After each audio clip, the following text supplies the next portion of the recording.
is a must come back for us. And here we are, happy again to welcome our dear friend Debora Beldowicz, talking about do not be anxious about anything. Please, Debora, thank you. Now it's on. Okay, so anyone anxious about the topic? Good. We should. We're Spiritists, right? But the topic is interesting because that's not something I said. The Apostle Paul said that. So he has way more authority than I do in the subject. So I'm only here to bring a little bit of what I've learned, and maybe we can all take a little bit of the little bit that I've learned.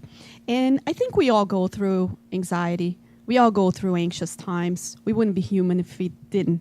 So the point is to start off by saying it's not about anyone thinking they're better than somebody else because they can handle stress better or worse. We just handle things differently. That's all. And we do the best we can. We all do the best that we can do. So as we go through life, understanding that, maybe we can be even less judgmental on how people handle things because we don't have their whole history and much less their whole spiritual history. So let's just concentrate on our own lives and how we handle stress and what we can learn from this anxiety. Now, anxiety has been pretty much, I think, it's been really the root of just about every death. If you think, almost everything relates. If you go back, there's anxiety in there. Most illnesses are created after anxiety has set in. Accidents, most of them have to do with someone being anxious. So it's not the disease or the illness, it's not one, but let's say a syndrome of many of them. But it's not the disease of the century. It's really the disease of millenniums. Because the Apostle Paul talked about anxiety quite a bit 2,000 years ago. And things haven't changed that much if we think about it. As the world keeps going at a pace that's faster and faster, if we don't really stop and really contemplate on the topic, we might get more and more anxious as well. So I have a question. First of all, are you an anxious person? And we can think of ourselves. Do I label myself? Do I consider myself as a person who's anxious? And I'm only asking that because we're going to do a group activity, and I'm going to volunteer all of you, unless someone here is so anxious that they do not want to participate. But we're among friends, so I think we'll be okay with that. So we're going to start this lecture with this little group activity because it has everything to do with anxiety and the spirituality and all of that. I have two little boxes. One has a little cross. Ooh. One has a little heart. Oh. And I'm going to play a song, and you're going to pass this box to each other as the song plays. Everyone's done this in their childhood, and when the song stops, you have the box. Now, there's instructions here that you must do what it says. So you will have to stand up and do exactly what the instructions here say.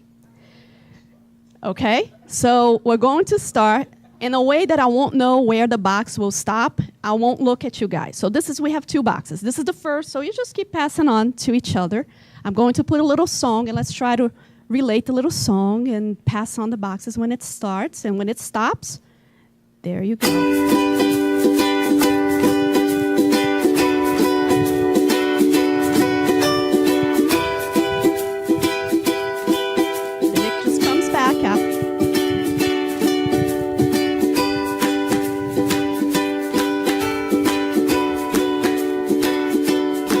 Not going to look, so I'll stop at some point.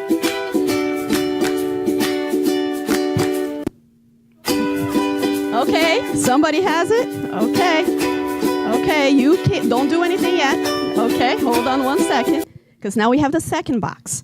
Now we'll do the same thing. Now this one has a cross, and it's a different song, but there will be instructions. I'm going to wait a little bit more on this so it goes through everybody and back, and I won't know.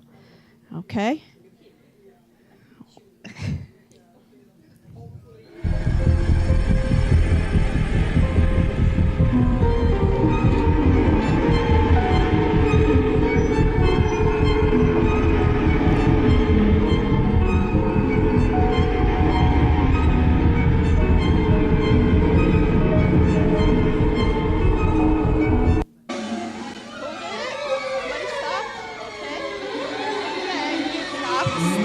Good, good, good.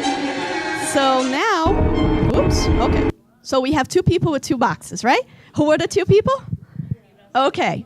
So now, how did you feel with the happy box? Everybody kind of, the music kind of put everybody in, okay, it's something good, right? What about the second song? Everybody wanted that box?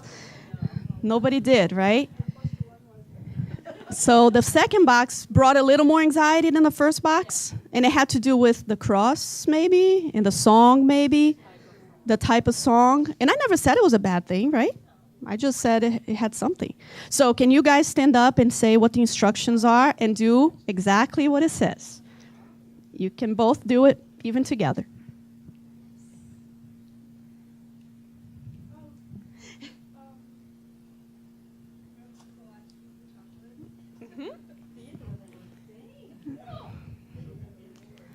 So, yes. So there was a little chocolate inside, and the instruction was, you may eat the chocolate.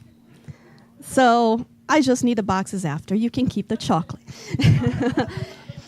So the instructions were, we built up, and that, you can give it to me after. Now, if you think about it, anxiety, right? We all get anxious. We all thought, oh my goodness, what if there was instruction that I have to jump like a monkey or I have to make a fool out of myself? And in reality, we build up this thought. And usually in anxiety, it's never a good thing that'll happen.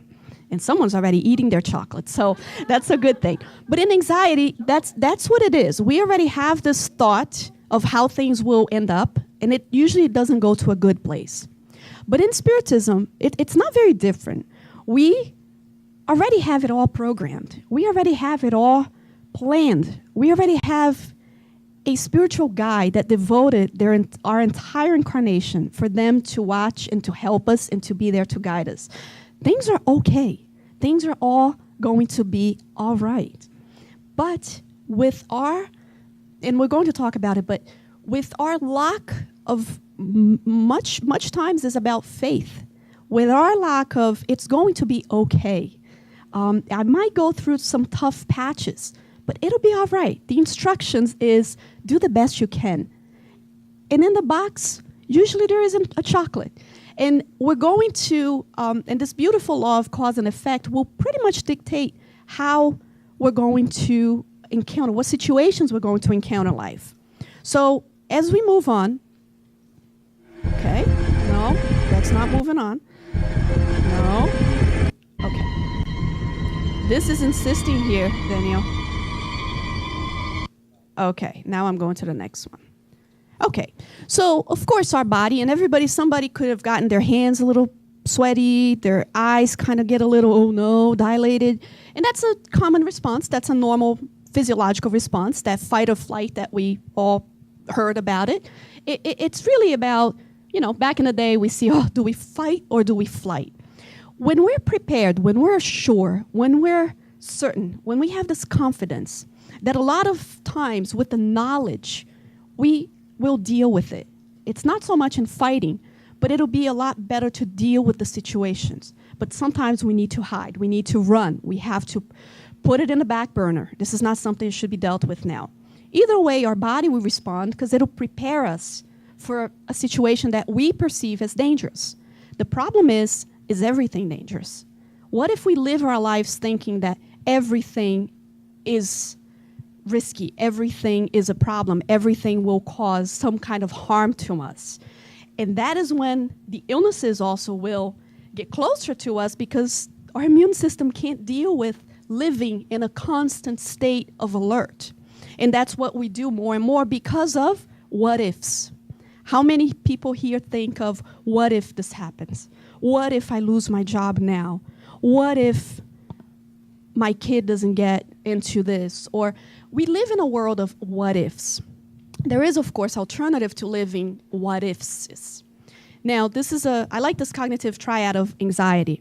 First of all, you must have a view of yourself as I'm vulnerable. When you're anxious, usually you feel I'm vulnerable, right?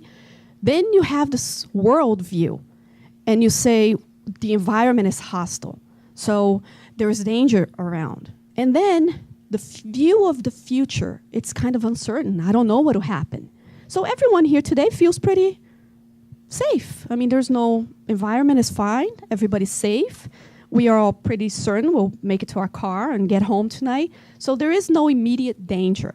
But if you perceive in life that everything is an emergency, that you're always vulnerable, that the future is uncertain, and that the world is hostile, it's a very heavy burden to carry. And when we learn about Spiritism, no longer we are vulnerable, because we will now depend and we will now walk with the knowledge that we have our spiritual guides. We know that we are not just put here by chance. We are not just creatures that were just created and let go here and you have to fend for yourselves. And we know that there is only learning in this life and there is only progress in this life. You will never go back to what you were 1,000 years ago, 100 years ago, 10 years ago, even in this life. And the world of the view of the world is no longer hostile. You can live life, and I think it was Einstein who says, you can live life thinking everything is a miracle or that nothing is a miracle. I prefer to say everything is a miracle in the sense of everything is amazing. I don't know anything. So you can live through life saying it'll be okay, or I live in a doomsday is that the word? Doomsday type scenario. But when you study the gospel, you know that your future is certain. What is our future as people? Happiness. We will reach a point of, think about all of us being Jesuses. Someday, this is the level, right? Because if he was born a perfect being, could we ever use him as a model if he did not have the same beginning as us? You can't really model something that has nothing to do with you. You have to have someone that's achievable. So we all are on the path to progress. We all will. One day I'll be calling Kirsten, hey, Kirsten, how's your planet there? And then she'll say, well, you know, people here are kind of complicated. I think, I don't know, we're progressing pretty fast, but I heard Leo, you know, he's got some really complicated people there, so I'm going to have to send a caravan to his planet because things are really, you know, we're getting very good, and there's a few people that are rebels, so I'm going to send it to Leo because he can handle the rebels, you know? So in the end, send it over, right? Welcome. Because, you know, we know Leo has nobody who's complicated in his life. He's got no problems, right? So we'll send it to him. But one day, we'll all be at this level that I will be the governor of this little planet, helping all these people that are us, a little complicated, hard to deal with. But that's the way things are. If we look a little further, and this is just some of the examples of what anxiety can do to you. And we have to be careful because, again, a lot of the illnesses, there is one thing that I think is fantastic. We all have pretty much a date of expiration, right? Everybody already, when you incarnated, you already had a number. The beautiful thing is, when they gave you a number, in a way, it's in your back pocket. You don't know when it'll be, and you don't know the way it'll be. And I think most people wouldn't want to know, right? So the thing is, we can't really, for the most part, go over that number, but we can reduce it quite a bit. We can reduce the order, the time that we go, the time that we check out. And a lot of the anxieties can contribute to that. So it's good for us to look at our body and pay attention to what it's telling me. Look, I'm tired. I need to sleep. Look, slow down. And our bodies will tell us what it needs. A lot of times we just don't pay attention. Now, I like the saying, my life has been full of terrible misfortunes, most which never happened, right? He was a great philosopher, Michel de Montaigne. And how many of you thought about a problem and it was the biggest problem ever in your mind? Because when it really happened, it wasn't as big as you made it out to be. And you know what? Research shows that 85% of our thoughts of a tragedy actually don't work out that way. It doesn't end up as a tragedy as you thought it was. Most of the problems is the process of you thinking it was a problem or it will be a problem. So one of the researches I liked, 50,000 daily thoughts, about only 8% are relevant. 30% of things We think about 40% of the times we think about things that will actually never happen. 30% of the times we ruminate in the past. 12% of our thoughts is about our health. 10% insignificant matters. And 0.8 realistic concerns. Now think about it. How much energy are we spending on things that will never happen or things that have already passed? And it's good for us to be alert. And this is not just one study. I searched and searched, and there was a lot of studies from 75% to 90%. That's pretty much 80% what it came up with. So 70% of our thoughts are pretty much useless. And we're not talking about learning from the past. We're just talking about just playing that past over and over and over and building up anxieties of things that we have no control over. Because if I have control over, I can do something about it. If I have no control over, then it's just needless anxiety, right? So we go up and I ask again, are you an anxious person? Okay. Second question, do you have faith? That's more important to know than the first question. And the second question will be directly connected to the first. How is having faith connected to anxiety, right? I like this scale. Anxiety, faith. It's a good thing to think about how you're working your faith when you think about how anxious you are being. If you're faithful, usually your stress level, your anxiety will go down.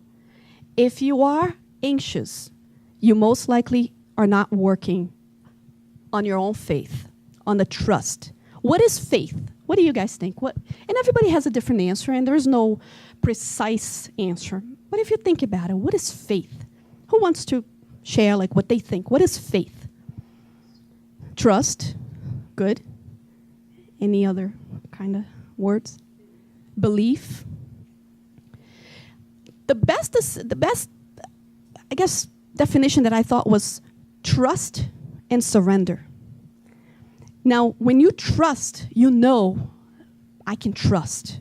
I can really believe, not a belief, because if I believe, I can disbelieve. But once I trust, I trust.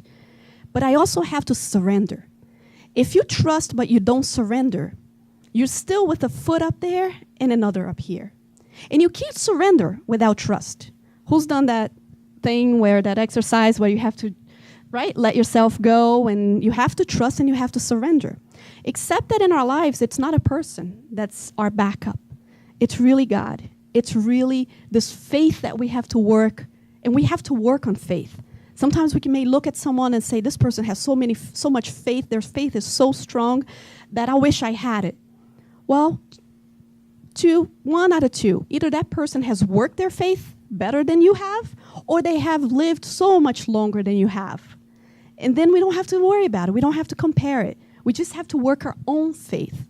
But once you work your faith, and when you know that it's a trust matter and a surrender matter, I have to trust God. And if I know that God is good and just, then everything he does is good and just. It's impossible for an action to be evil and unjust coming from this Father.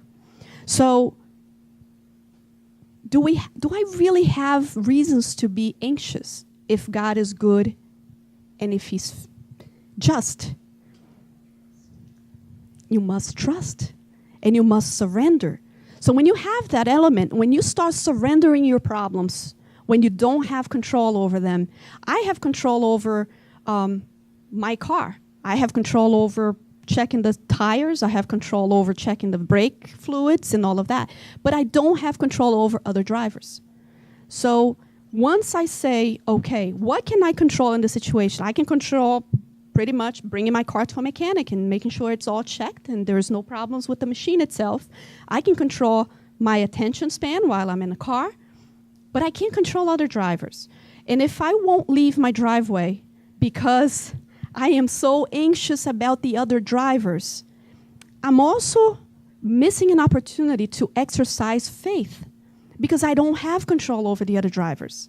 And until we understand that there is a limit as to what you can control, And whatever you can't control will be controlled. There is this synchronicity. There is this perfect plan. And this perfect plan for our lives tells us that we do have a ticket. We have an expiration date and a way to go. And really it boils down to the most thing that we're afraid of, we're anxious, is really death.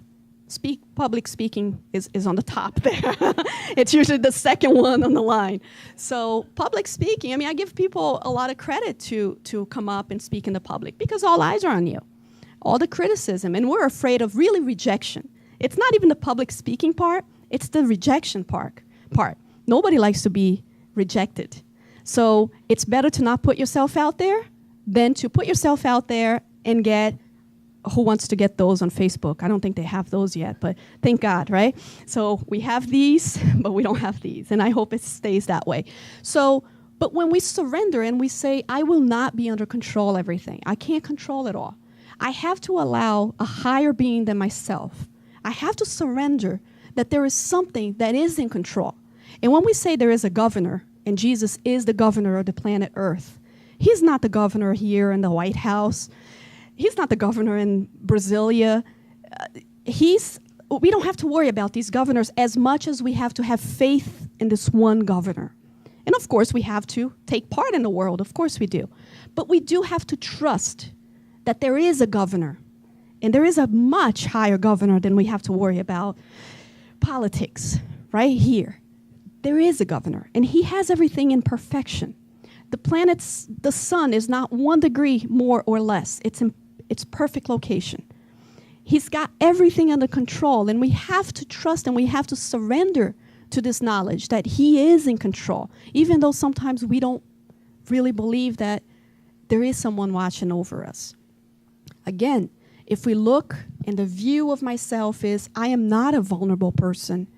I am vulnerable to the life matters, but I'm not vulnerable as no one's watching over me, as I don't have a plan. I am not vulnerable. I do have people on my team. I have an amount of spirits that are there, that are with me. I don't have to have a view of the future that is uncertain. It is certain. My future will be, again, I'll be calling Leo, I'll be calling Kirsten and Daniel, and we'll be calling each other and saying, hey, I've reached that level. Oh, things got tough now. We thought it was tough before. And I like Mother Teresa, who, when they said, you are an angel, you will be an angel. And she says, then I want to be the angel of darkness. And people ask her, an angel of darkness? Because she says, I don't want to be an angel to be up and do nothing. I want to go to the darkest places. So if we want to progress, if you want to truly be good, be prepared to be at the worst places. Because the more elevated of a spirit you are, the more in the darkness you will want to be. Because that's where you belong, to bringing light to others who don't have light.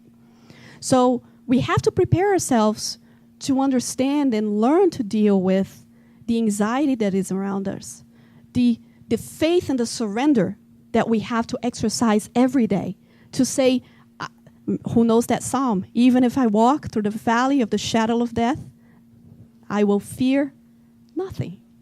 And fear, we only fear because we don't know, right? If a dog walks in here and it barks, and it's a big dog, how do you feel? Do you feel anxious about the dog? Or are you okay with the dog? Well, it depends. If you know the dog and you know he's a playful dog, there is no anxiety, there is no fear. Of course, there's caution. That's a different thing. But if you don't know that dog, you might be fearful. We are only fearful of what we don't know. But once we know that our future is certain, and God has, if we read the codification, we know that the only fatality is that we will reach this level of this plenitude of peace. We will be there, and that's the only thing that is 100% sure for us to know. And how beautiful is that?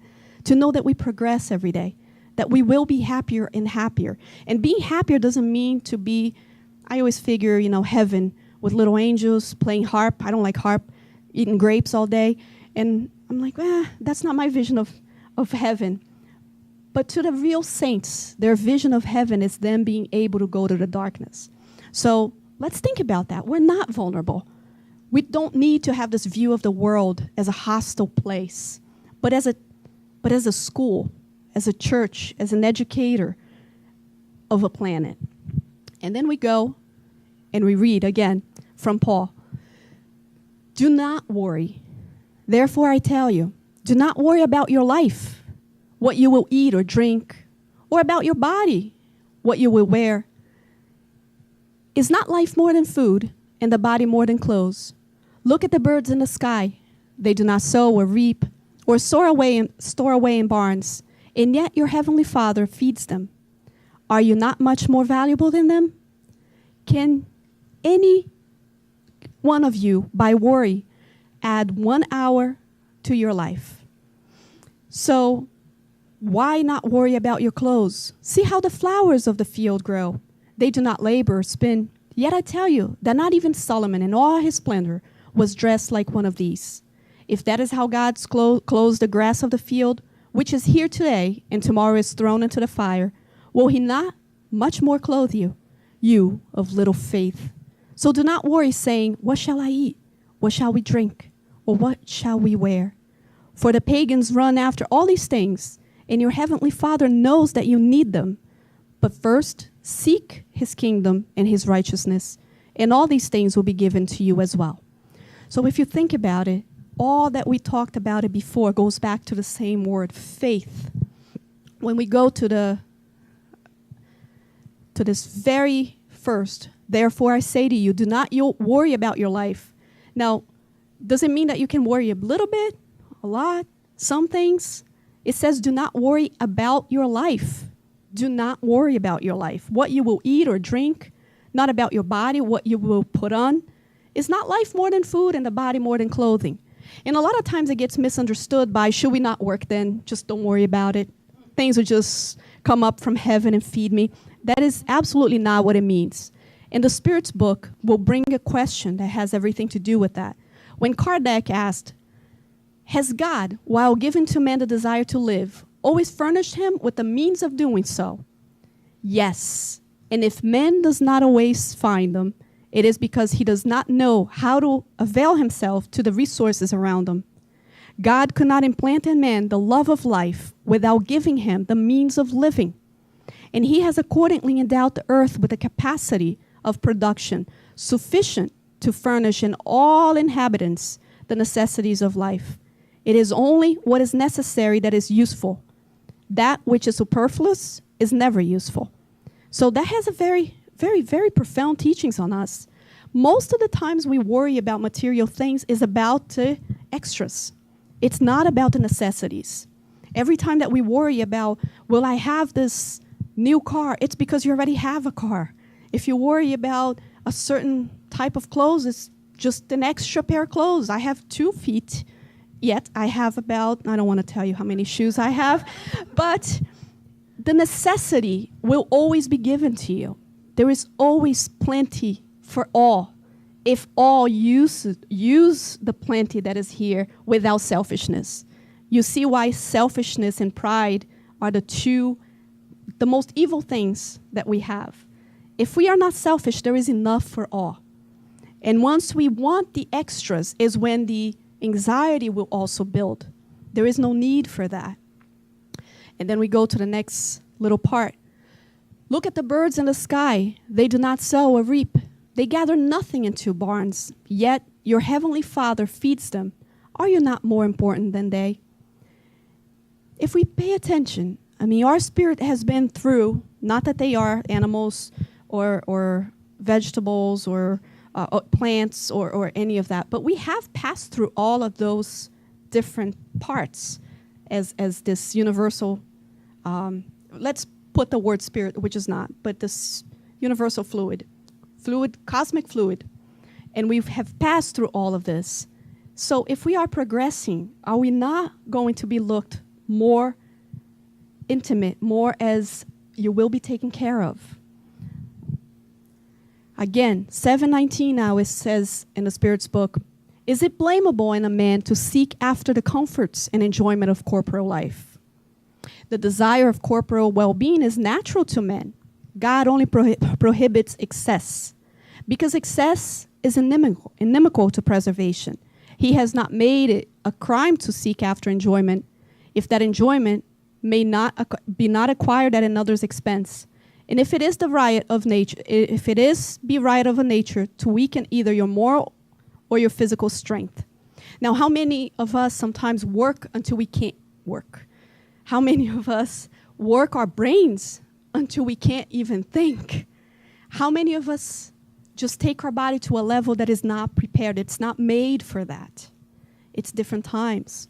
So everything that is in excess, you see, that's when it says the birds don't work in a way that it needs to work anymore. And it's fed.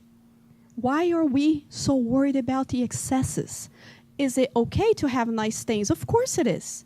If you really study this question, of course you may have a nice car, you may have nice clothes, you may go on vacation. There is no wrong in doing that. Paul has said that many times. It's the excess. And that's what causes us most of our anxieties. Consider the lilies on the field, how they grow. They neither toil or spin. Yet I tell you, not even Solomon in all his glory was not arrayed, was not arrayed little one of these. Now, Solomon, we know that he was a snazzy man back then. And we know he was, kind of like a ladies. He had a few wives and he had a few people and he liked to impress. I mean, he could impress. He had the money, the means. And God is saying, not even Solomon. Don't even compare yourself to Solomon. Look at those flowers. So we don't have to worry as far as, you see, when you start comparing yourself to others, that is when the problem begins. You will not be somebody else. That is a guarantee. I will not be the same. We will not be somebody else. And if we look at someone, I like the way one of the philosophers, the Brazilian philosophers, describes selfishness and, jealousy. He says jealousy is not wanting what the other person has. That is, you're trying to covet what they have. Jealousy is you not wanting them to have it. It takes it to a whole different level.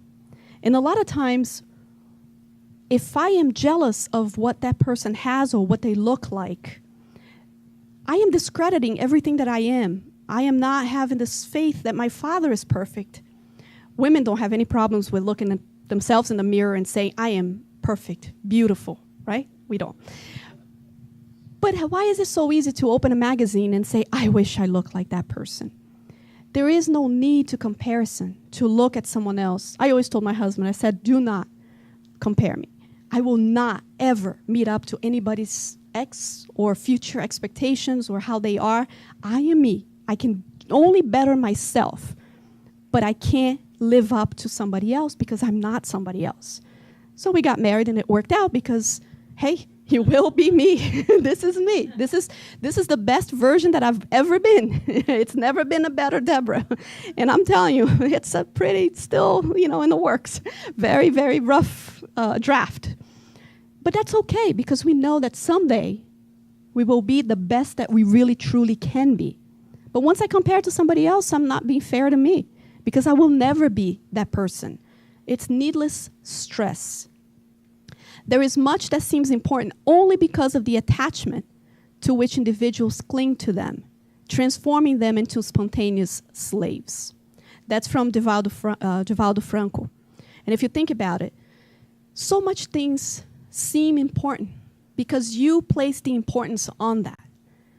If I tell you how much right now this microphone is worth, bless you. Well, right now it's pretty valuable. I would pay quite high right now because I need it. After the lecture, its value went down quite a lot. Is it important for me now? Yes. Will it be important to me in 2 hours? Not really. You see, the importance you give to things will also have a little bit on how much anxiety you will have. And once we know that this podium eventually won't exist, I won't have this anxiety on preserving it to the last. You see how you let go of things much when you know that in 100 years, none of us will be here? When in 100 years, probably the building, we will, maybe, just not in spirit, in the mediumnic, sessions. But if you think about it, this building most likely won't be here in 100 years. Most of the times, they say that death occurs twice. The closing occurs when they close your casket and when your name is pronounced for the last time on earth. It's pretty deep in a way to say one day someone will think of you for the last time. They will say your name for the last time. Do you remember your great-great-grandparents' name? They have been lost as far as that goes. Do you know what their bank account was? Do you care? But what was passed on to you through the others, that matters. So if we tie to things as much, we will be anxious for no reason. Because in the end, it doesn't matter. What matters is really what is the legacy that I will leave. Will I have done anything that will have improved anybody else's life at any point? And that is really when we get to the spiritual realm. And most of the complaints that Chico Xavier said to a spirit is the knowledge, the conscience of how much time he had wasted. But seek ye first the kingdom of God and his righteousness, and all these things shall be added to you. And it's a lot of times a question of priority. How do you prioritize your life? Does your anxiety, is it compatible with what you want in life? We may be anxious about something that is not our priority, and we're not putting the work to that. But if we put the things of the kingdom of God in the first place, how do illnesses happen? Do they happen first from the body, then the perispirit, then the spirit? Or is it the opposite way? So first the spirit is ill in some level, then it elaborates our thoughts, then it gets into our emotions, then it spills out through our bodies. Exactly in that order. So am I going to always be going to the emergency room to repair my illnesses? Or should I go to the root of my health and come to the learning as what I can do? So it's a choice. If my priority is, if I can receive the water and the passes and the knowledge and understand what I can change in my behavior, and I know there are some vegetarians, so yes, I someday I'll get there. I will. So that's a good thing. I mean, that's an amazing thing already to say, you know what? No more little animals, no more big animals. Done with that. That's a great step, So, and I know I have very little steps. I'm still walking backwards on that one. But once we know ourselves and we say, let me take a step so I don't get caught in my arteries down the road for something that I could have prevented.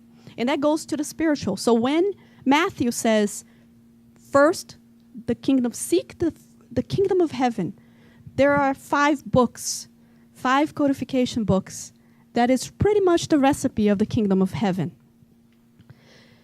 So, are you a person who insists or persists? And now we'll talk a little bit about the difference, because it has to do with anxiety. I can't see a clock. Can you tell me 10 minutes, Leo? 9? Oh, I think I see it. 20 minutes? Okay. So, are you a person who insists? In Portuguese, we say insistente. Who wants to be that person? Is it okay to insist? Does it work? Right? And then the second one, are you a person who persists? Is that a good thing? It has a good connotation. So if we're going to think about it, there's, I usually like to say, insistence works in a short term. Persistence is more on a long term. Insistent, especially Brazilians who like to offer you coffee or cheese rolls when you go to their house and they say, have some coffee or have some cheese rolls. It'll work in a short run with the insistence. And you're like, no, thank you, I just ate. No, have some. And then you go and you walk back and you're like, no, truly, I just came out of this huge buffet. And if you go to Brazil and you go to 5 people's house, you will have to eat 5 times because of the insistence. When someone walks in the center, or when you sit next to someone that you're talking about Spiritism for the first time, do you insist or do you persist? At first you insist, oh, you should come, right? You should come to the center. It's a good thing. But it only works in the short term. If you only insist for the short term, if you insist too long, you become a nag. It kind of works backwards. You will push people away. So when you have a problem in your life and you say, am I being insistent to a point where I should have let it go? I should have just said, okay, I've reached that level in a relationship. How many of us insist on a toxic relationship that is no longer fit? And we insist on it. Now, persistence, that'll work in the long term. When someone at the center, you want to invite them to a lecture and you say, look, it's really good. You should go there someday. And then you let it go. And then the person says, where did you go last Thursday? Oh, I went to the center. It was great. I'm telling you, one of these days. That's persist. You're not insisting on it. But you're kind of not letting it go. That works. You will know if something works when you persist, but you don't insist. And a lot of our anxieties, again, we are insisting on something that already had an expiration date, but we are holding on to it. We're not persisting on something that is worthwhile. Who has that one person that, maybe in our youth or whatever, and we see and you say, oh, I wish I had a chance with that person. And usually guys, I'm going to persist, and every day is a different thing, and a flower here, and a different, and it's a persistent, and then eventually the girl or the guy says, all right, I'll go out with you. He persisted, and it worked, but it took his time. When we look at life as an emergency, we're going to be insisting about everything and persisting about nothing. So if we look at our lives now and we see, are we going through tests or atonements? If we look at our problems and we know that we're here on earth and everything that we go through is a challenge, but is this challenge a test or is it an atonement? Is it an expiation? Well, atonement is related to the past. It's something that you have most of the time damaged and you need to really finish, close, have closure on something. It is related to the past. But test is related to the future. Because when you pass a test, you don't need to take that test again, do you? If you pass it, you will find another one easier or harder. The next test will most likely be a level up. But you're up to it because you're already past that. And then we ask God sometimes for patience. Oh, God, please, everybody that I see is so slow. I can't handle it. I go to the grocery and the cashier, the lady with the coupons appear. And I used to be a coupon lady, so I know how people got. And then I give up and I move the lane and they close the lane. Please, God, let me put people that are faster in front of me. You ask to be a more patient person, and what does he do? He puts more challenges in front of you. When we say, I have that wife that is sometimes either she's just not in a good mood. Please, God, give me a wife that is always in a good mood. And then what does he do? He creates hormones, right? He creates even more hormones. But and then the wife, of course, she says, please give me a guy that just knows when to let it go, when to stay away. And then what does he do? He gives a guy that has no idea when is a time to talk and when is a time to let go. And that is what he does, because these are tests. Once we pass these tests, it won't matter. It won't matter if you have a grumpy coworker or not, because that will not get to you. And that's when you have reached that peaceful. When Jesus said, I am here to bring the peace, but not the peace that you guys know. That is such a relative peace that we have. So if I know if I'm going through as a test or an atonement, when we look at our lives and I said, well, I should be anxious. Look at my life. Have you seen my life? You would be anxious too. At the Spirit's book, 258, in the state of eroticity and before taking on a new corporal existence, does the Spirit foresee the things which will happen to him in this new existence? And the answer is, he chooses for himself the kind of trials which he will undergo. And it is in this freedom of choice that his free will consists. Now, what an amazing creator. I always try to contemplate this creator who gives you free will at the same time that he could do anything he wants, yet he gives you the power to lead your own life. And again, this could be terrifying or it could be liberating. And you can choose that, to have the freedom to do whatever you want with your life. It could be a terrifying experience, depending on your outlook, or it could be liberating and say, I get to choose. And when we know that we chose in whatever we're going through, we have chose for our betterment. I like the story, we're talking about it here before. Yesterday I said when this mother comes to Chico with this, I believe he was 9 years old or 8 years old, and the kid he was mute, deaf, and he had no arms. And she comes to Chico and she says, Chico, I don't know what to do. I mean, we went to the doctor because of his illness that caused all this, and the doctor just gave us this news that we will have to amputate his legs. And then we think, my goodness, is this a test? It can't be a test, right? It's an atonement. But are atonements fair? And then Chico, when Emmanuel tells Chico and he says, you know, this spirit had killed himself in the past 9 incarnations. And before he was born, he asked for all of us to really intervene anytime that he would do this or he would start thinking about doing this, because he wants to go an entire incarnation without committing suicide. So please do whatever it was, he asked the spirit. So as a child, when he was already reaching this knowledge, and his brain was perfect. And see, that's why we don't judge, right? And this child, whoever saw him, said, what a poor thing, can't hear, can't see, has no arms. Yet he had a brain that was very sharp. And he was already preparing to walk to the bridge and throw himself. So, as a merciful act, the spirits worked in a way in which he would have to have his legs amputated. You see, we can look at this with anxiety as the mother was, or with the faith that there is a reason, that this God is good and just, and I will trust him, and I will surrender to his needs, to his wishes, to his actions, because all his actions are for my well-being. It is not God then, the question, it is not God then who imposes upon him the tribulations of life as a chastisement? Nothing comes to pass without the permission of God, for it is he who establishes all the laws that rule the universe. You would have to inquire why he has made such and such a law instead of taking some other way and giving to a spirit the liberty of choice.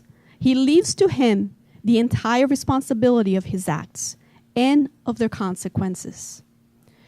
Now, Machado de Assis, this Brazilian author, has said, the first glory is the reparation of errors. So if whatever it is that we're going through and we're so anxious about it, if it is an atonement, it isn't a reparation of error.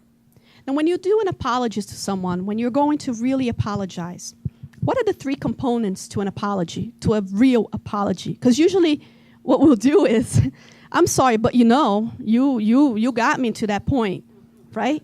The first thing we do to apologize is blame the person. It's not a sincere apology. Or we'll blame something else. But the first thing is to know that you're wrong, to know that you did something that you shouldn't have. So I admit that I'm wrong, not because of the weather, because of somebody else, because you took me off my mind. I was wrong. Second part of the apology. So first I admit I am sorry. Then you have to say, I am sorry. I did wrong. You have to know you're wrong. You have to ask to be forgiven. And then you have to say, what can I do to make it better? And we kind of forget that last part. Oh, I'm sorry. I didn't show up to clean the center that day. I am sorry. Because sometimes we'll say, I'm so sorry, Danielle. Oh, my goodness, I didn't go. But it was the weather in my car, and then I left work 5:15, and I couldn't make it. It's really not. But if you say, and all these things could be true. But you just have to know you had a commitment. You didn't show up. I'm sorry. I apologize. How can I make it better? Well, you can come tomorrow. You see, and that's the whole thing about atonements. When we're here, we are repairing. We are actually saying, I am sorry for whatever I have done in the past. And I'm not saying that every mental illness, physical illness, any of this is an atonement, because there's a lot of missionary spirits here that come here to give some greatness, and that just come in this perhaps considered not normal form or not normal way, but they are true angels. So if we know that we did wrong, don't we want to repair it? That is the only way to truly get forgiveness, is to repair. Atonements are finalized if there is truly acceptance. It brings calmness. When you accept something, it goes against anxiety. When you accept that it will rain on a day that you have planned a picnic, it shouldn't bring you anxiety. You can plan otherwise. When you accept, you bring calmness to yourself. You bring courage, lucidity. You take the bull by its horns. I accept it. Resignation, submission to God's will, even if you don't understand. How many people have lost loved ones, and sometimes oh my goodness, I don't know why this person or how. But if you submit, remember, surrender. If you work your faith, sometimes you won't know why. And it's okay to cry and to kind of question, I wonder, but not question God. You submit that He is the Father. Again, detachment. No revolt or complaint. Now that last one, I know the people here in this center do not complain. I know people in Newark, I don't know, other types there. And the Philippians, do not be anxious about anything. Again, the title of the lecture, it's not from Deborah, it's from a man who knew a thing or two. But in every situation, through prayer and petition, with thanksgiving, present your requests to God, and the peace of God, which transcends all understanding, will guard your hearts and minds in Jesus Christ. So when we pray, and when we truly are sincere, He knows. Why do we have to pray if God knows already what we need? Because it shows humility. It shows that we are humble enough to understand that we don't know it all. And asking is an act opposed to pride, opposed to anxiety. When you surrender, when you petition and you ask the Creator, please, I am going through this. Please help me. I don't know what direction to go. I have come crossroads in my relationship or in my job or whatever it is. Please guide me. And I don't know anybody who at night have not done a sincere prayer, as Paul to his letter to the Philippians have suggested, and did not wake up a little inclined to do one thing versus the other. And that, my friends, I think, perhaps is the answer to all our anxieties. Who has heard this prayer that we consider the Serenity Prayer? God, grant me the serenity to accept the things I cannot change, courage to change the things I can, and wisdom to know the difference, living one day at a time, enjoying one moment at a time, accepting hardships as the pathway to peace, taking as his deed this sinful world as it is, not as I would have it, trusting that He will make all things right if I surrender to His will. That I may be reasonably happy in this life and supremely happy with Him forever in the next. Now, it seems that this person was truly a spiritist with all that is saying here. Now, when I know that I can change something, I can do something, but when I know that I can't change it, it is such a wasteful energy to trying to control something you cannot control. When I try to control the weather, it won't work. But if I have faith and I trust and I surrender, that everything will work out at the end. That is truly how we exercise our faith. And then we ask, what do you want in your life? If we ask, what do you want in life? Do you want that last slide? There you go. But if I ask you, what do you want in life? It's such a loaded question that most people can't answer. They say, oh my goodness, what do I want in life? Let me start. So I always say, if a genie appears here and gives you 10 seconds to be as clear could be and tell him exactly what you want in life in 10 seconds, can you do it? Or he's going to have to move on to the next person. He'll move on because we don't even know what we want sometimes. Yet we get stressed. We get anxious. We don't even know why we're anxious because we don't even know what we want. And then when we finally know what we want, what are we doing in life? Is it compatible?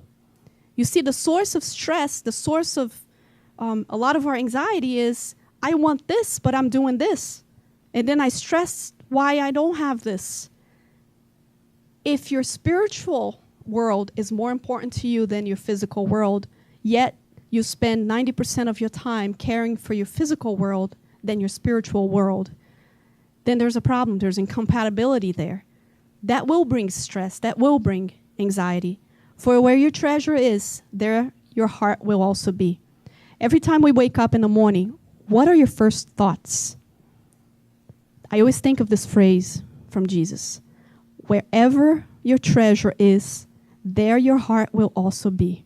Whatever my thoughts are in the morning, that is also either my source of happiness or stress, anxiety, sadness. Where are my thoughts going? Because if you don't handle your thoughts, they will handle you.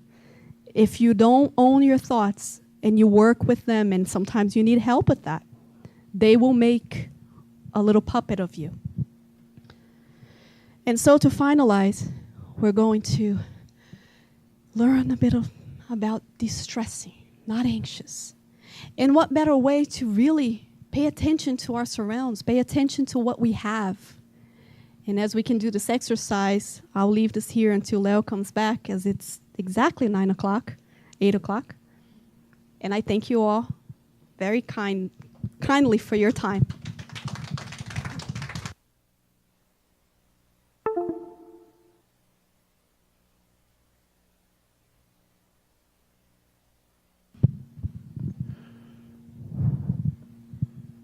Do you want to do the exercise now or later?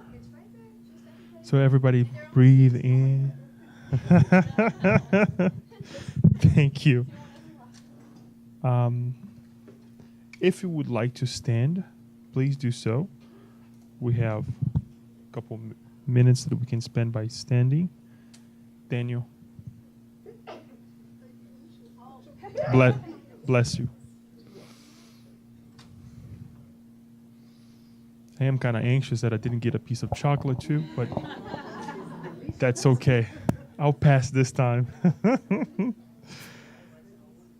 We can breathe in and breathe out as we stand. Breathe in and breathe out. Let's take this time to truly acknowledge this opportunity, because the more we do, guess what? The more we remember throughout the day as well. It's important that we do the same thing. So we can exercise it here, so we can do it. So let us go back and have a seat again. We would like to open up for questions and comments that you may have, and truly, find something that stands out for us. One of the things that we'd like to remind everyone as well is that there's a lot of information that is thrown at us, right? And given to us, and a lot of preparation that we put into these talks as well. And not everything is for us, but there are certain things that we need to pick up and say, I'm going to carry this with me, so that tomorrow and the day after and the day after and the day after, I will master at least this piece.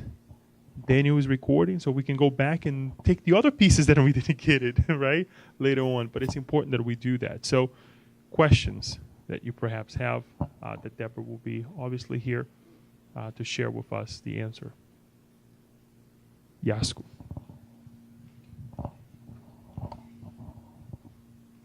Hi, it was very great.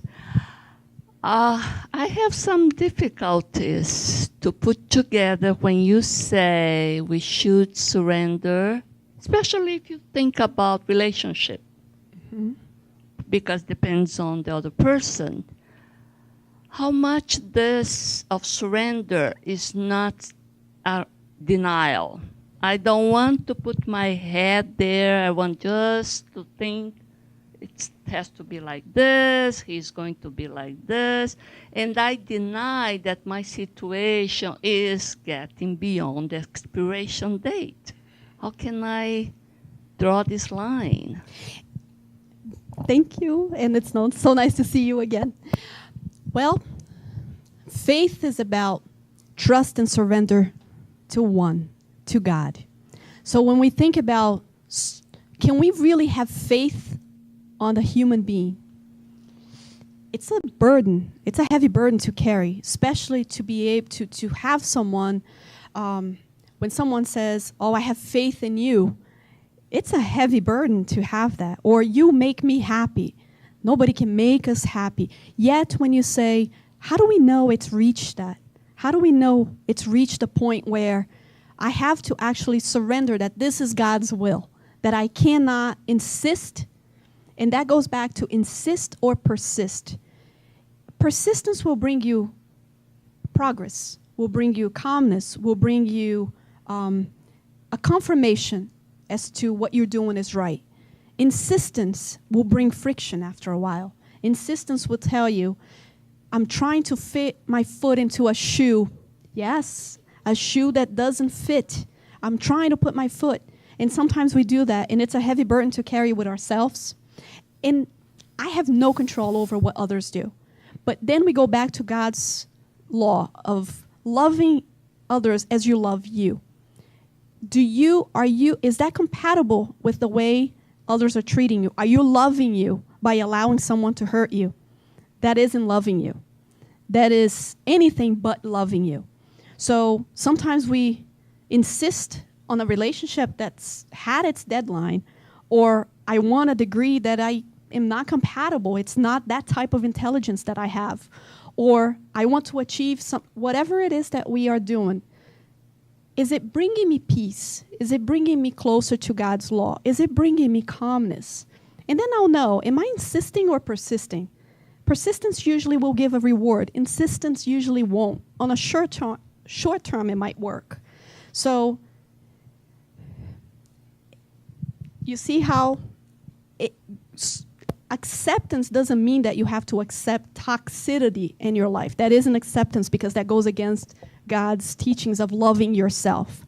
Now, loving myself means giving everything that is good to my spirit, enriching my spirit. If I am close to someone who is toxic and is troubling my relationship or is troubling it's being toxic to my spirit, I have to distance myself. I can help up to a point, and then it becomes insistence on somebody's progress that they might not be ready to progress to that. So that is when I say, I have to leave the situation. I can't help, but I can't put myself up there to go down with it. Kinda? Okay. And Paula? Thank you. That was wonderful. I'm curious, since you're actively studying psychology, if you are seeing evidence that psychology is eventually going to teach the presence of the spiritual. And I know with faith now, since we're so inclusive with many world religions, we're not always using the word God. It could be higher power, it could be the total emptiness or whatever. So I'm just curious where you see psychology going.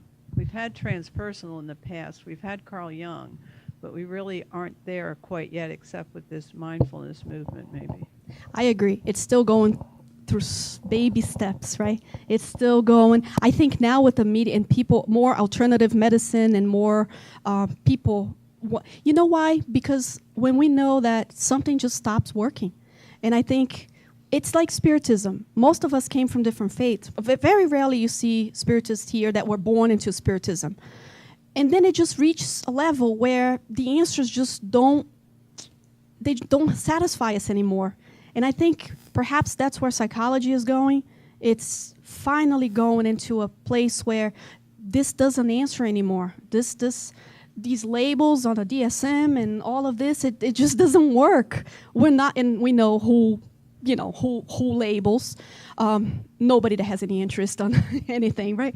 So going back, once we start really reaching this ceiling, and we say, it can't answer me anymore. I need something else. And I think it's not the science that will progress, it's the people that will make it progress, because the people will want answers.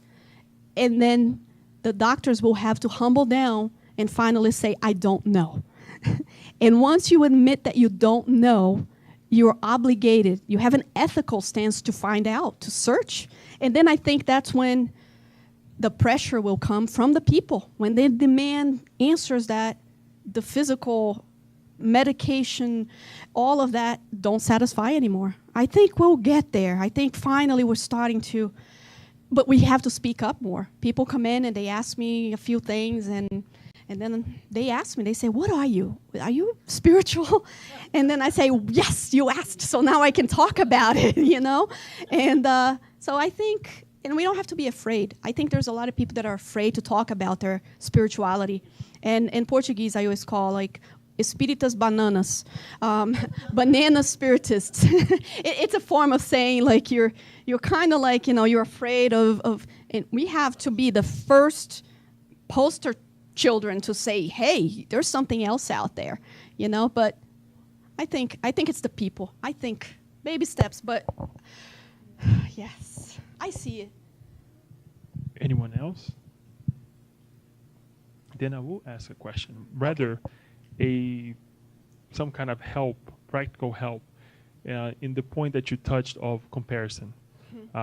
People comparing us to others, ourselves comparing other people to other people. Any practical ways that we can at least try to diminish, you know, because I know change, you know, it doesn't happen overnight, but at least to help us, because I see, you know, it is a problem in our society, within ourselves. You're always expecting A, B, or C of someone that not necessarily is going to happen, or of ourselves too, because we are comparing. We're always checking the other side's grass. So any practical ideas that you have? I like to say that, you know, there's a Debora 1.0, a Debora 3.6, a Debora 8.5, and that is all that I kind of worry about. And when we look at ourselves and say, am I being my best version? And we know when we are and when we're not. And when we say, what is my level? I stop looking at the other person's. I know there's this little story where there was this couple who lived in this house, and it's just a story. I forgot where I heard it. And the wife every day would complain to the husband after he got home. You know, the neighbors next door, the lady washes her sheets, and every day she puts her sheets on the clothes hanger, and it's all yellow and stained, and I don't know what she uses. I think I'm going to tell her what's a good soap to use to make it white.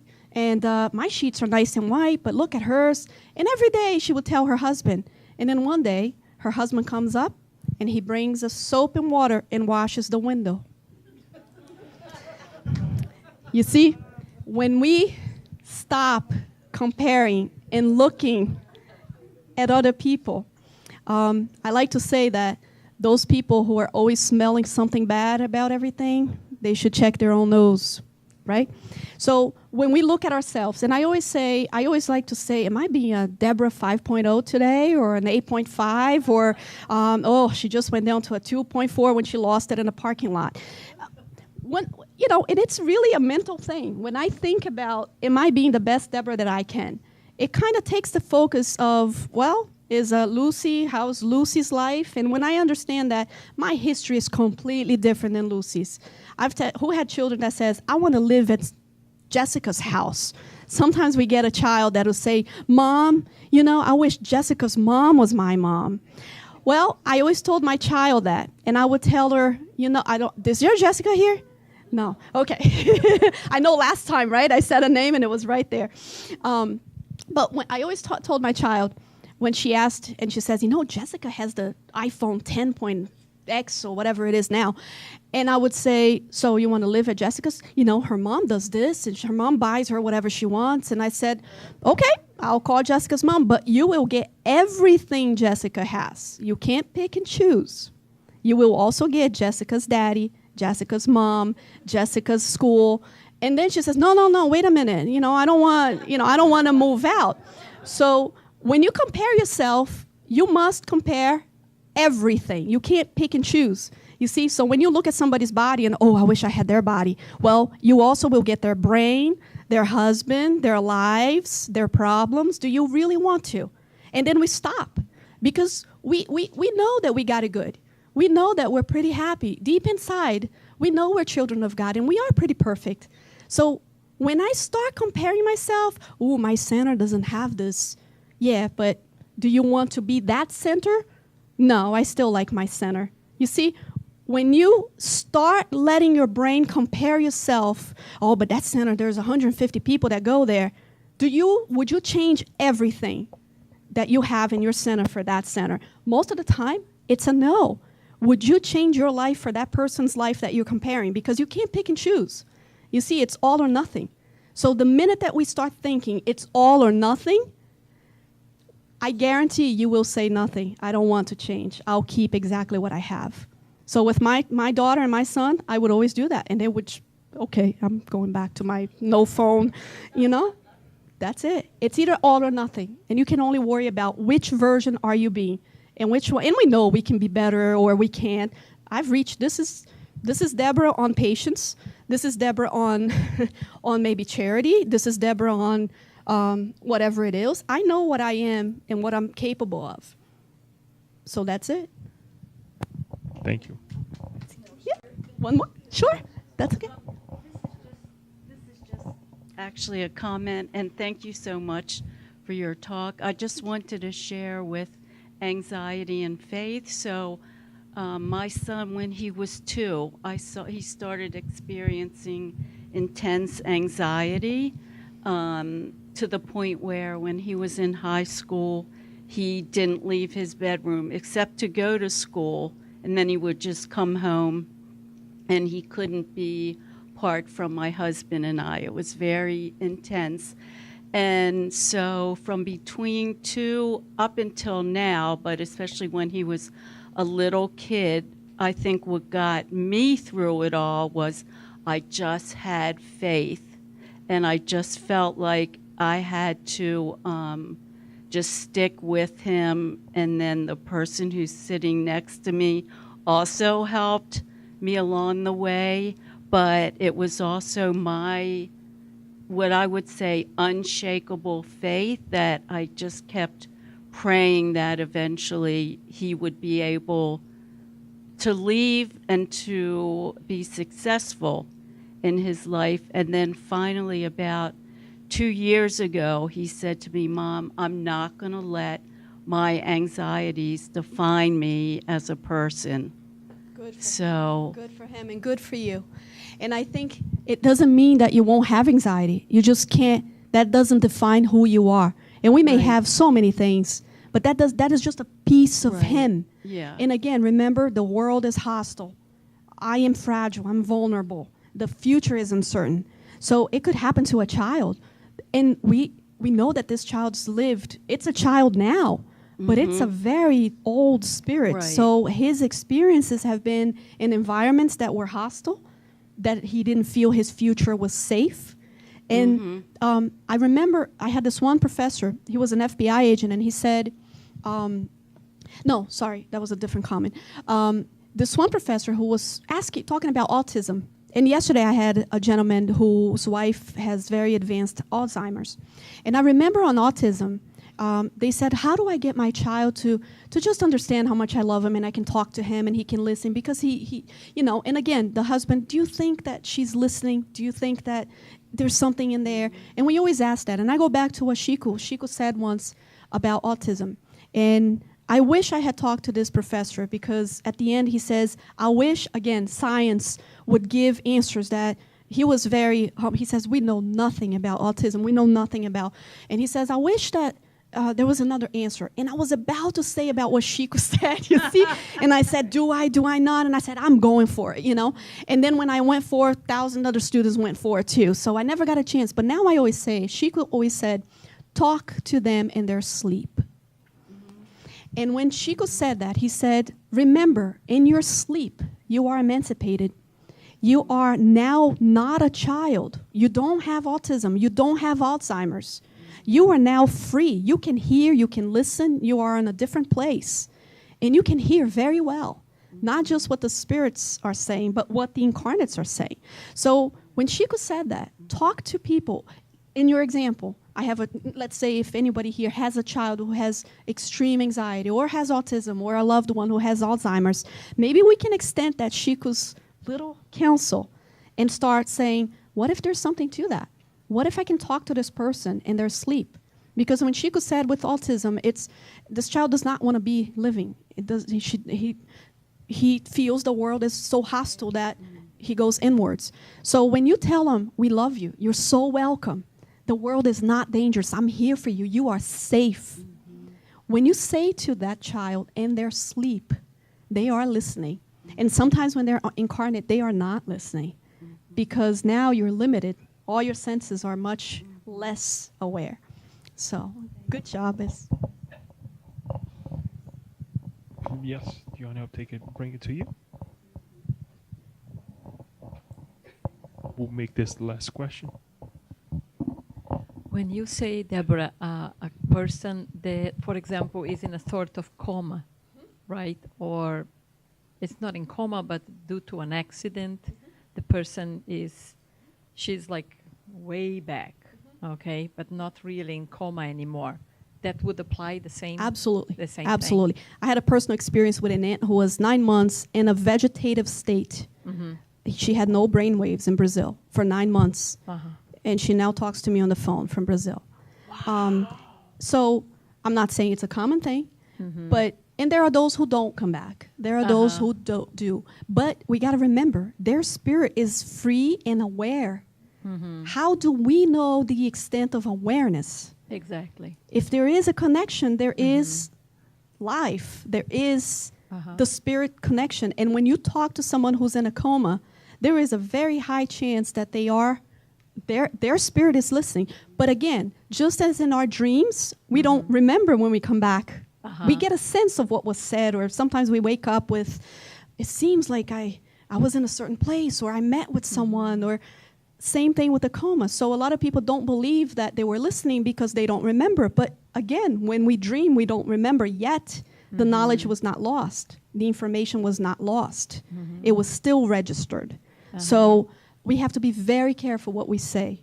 We have to be very careful with what we say to people that we believe are not listening. And that, again, there are enough books in the Spiritism that will confirm that. And we know near-death experiences, and it'll confirm. Science confirms these days that there's a lot that they can't explain. Ian Stevenson is a great doctor that has talked a lot about near-death experiences.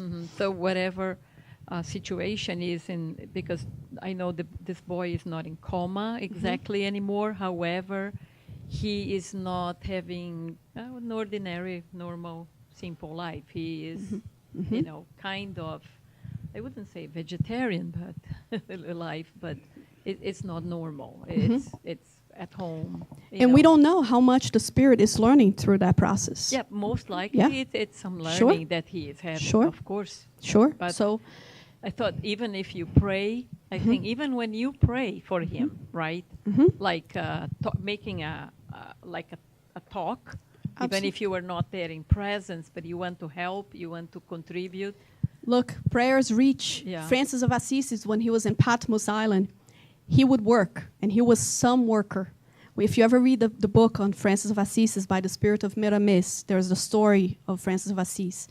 And we know how sometimes he would go by the water, and he was a prisoner in the lake. And first of all, he would convert all the prisoners to Christianism.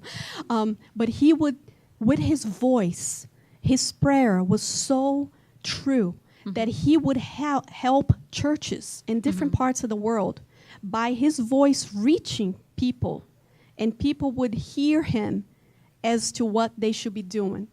So he would ask the wind to carry his prayers. And we can actually do that, to people. We can actually, he would just ask the wind to carry his words, and those words would fall into those ears. And if you think about it, prayer is not any different than that. So it definitely reaches him. Thank you. Thank you again. Very, very much so. For all these enlightenments, that we received tonight, as we said